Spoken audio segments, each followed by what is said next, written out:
So when I was 4 years old, I'd been watching a series of Jacques Cousteau specials, and a lot of folks in my field first got exposed to the ocean through the kind of Sunday evening Jacques Cousteau specials. But I loved those, and I even at that point told my mother that I didn't think I'd ever get married because I didn't think I'd find a girl that would want to marry a marine biologist. So. But then later in life, I kind of got more practical, and I didn't think I would necessarily go into an ocean science field. But I was at Brigham Young University, and I accompanied my professor there to the California coast, where I was doing scuba diving for him.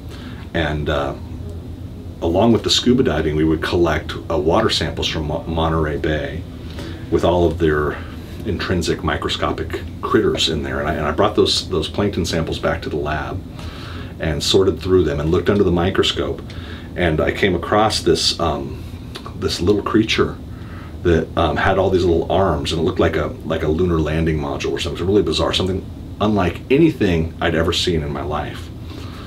And it turned out that in the microscopic planktonic environment of the ocean, there's a lot of these different kinds of critters, and there were so many of them, and they were so diverse and such variety and so strange that I was hooked. One of the studies that I've been involved in and done that probably sticks out most in my mind would be a several-year study of planktonic predation on microscopic organisms in the ocean. And the reason is because that I got so into that is that I have kind of an obsessive patience with little details.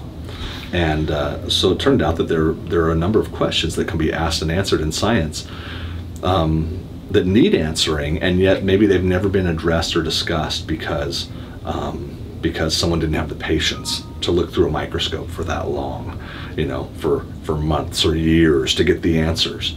And that's the only way to get those answers. So so I made that part of my doctoral dissertation to try and look at what were the microscopic predators on these microscopic organisms in the plankton.